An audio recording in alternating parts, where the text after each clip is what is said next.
This is the process that you're starting. I mean, I'm not saying, Minister, that this is going to happen next week, but you are starting the process. And it's how it's happened everywhere else, and it hasn't moved in any other direction. And the assurances that you're giving us just are not credible, given the experience of every single other place in the world. The charges go up, they get privatised, and the demands for money and so on, at every hand's turn, and for fixing leaks, all that stuff just go up and up and up, out of any sort of affordability for the majority of people, and then the threats of cut-offs and so on eventually come in, regardless of what's in preliminary legislation.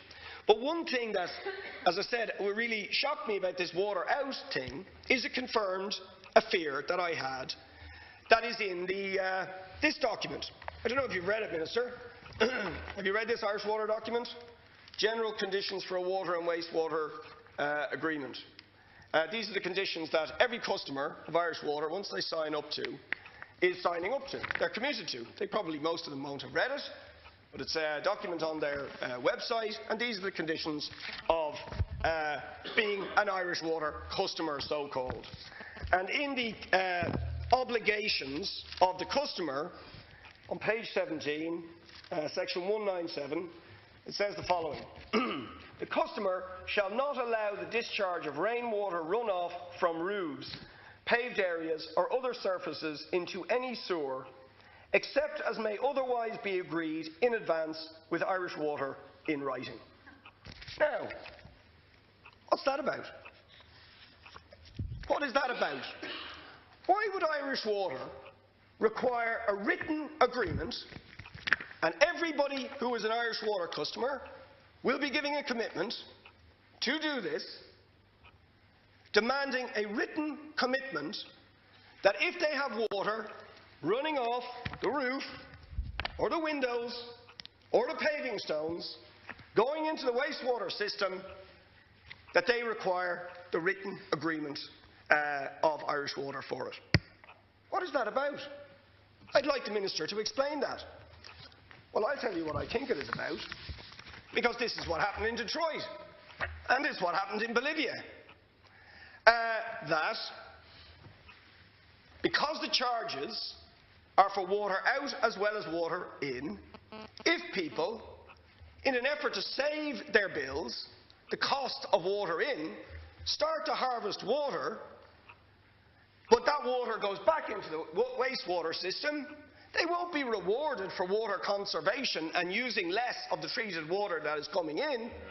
They will be charged for it. And the charges in Detroit were more expensive for water out than water in. So you don't get rewarded for water conservation, you get charged for water conservation. And if you do more water conservation, you'll get charged more for water conservation. And in Bolivia, Bechtel, the private company, until they were thrown out by a massive 2-year-long popular revolt against the introduction of charges and the privatisation of water, but while it was privatised, Bechtel were sending inspectors around to people's homes checking if they had water harvesting equipment to harvest rainwater off the roof, and saying, okay, you're harvesting water off your roof, we see the evidence, we're charging you for it. That's what this is about. It won't happen today or tomorrow, but it's in the agreement. It is the legal basis. It gives them the legal authority to do this. And the charging system is set up in such a way as to allow for that. Water in, water out. Must have a written agreement from Irish Water for any water out that you harvest yourself from the sky. So, it's not just the treated water, it's the water from the sky that they will be charged for. It's shameful. Absolutely shameful. As if the whole thing is not a debacle and a fiasco and an injustice on a massive scale, this as well, to add to it all. And please don't give us any fake assurances, because that's what's happened everywhere else. And I've been studying the agreements. They have these documents. You probably cut and paste this from other international models. I'm sure you did.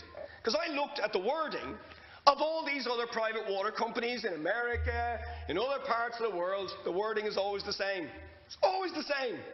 They literally cut and paste the wording. So there is a model for privatisation and charging which is being pursued by multinational corporations all over the world, and that's the Irish water model too, regardless of any assurances and promises and so on from a government whose credibility on promises is threadbare. So, Minister, yet another shocking aspect of what this is all about, and another reason why people are so right to resist it. But the one happy consideration in all of this is that regardless how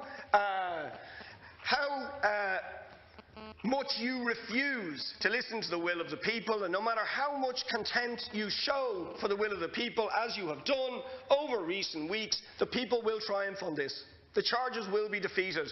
The resistance will continue and defeat these charges, this obnoxious plan to steal people's resources and their human rights from them in the interest of private companies. It will be resisted as successfully as it was in Bolivia. The same will happen here, and the government that brought it in will fade into the dustbin of Irish political history.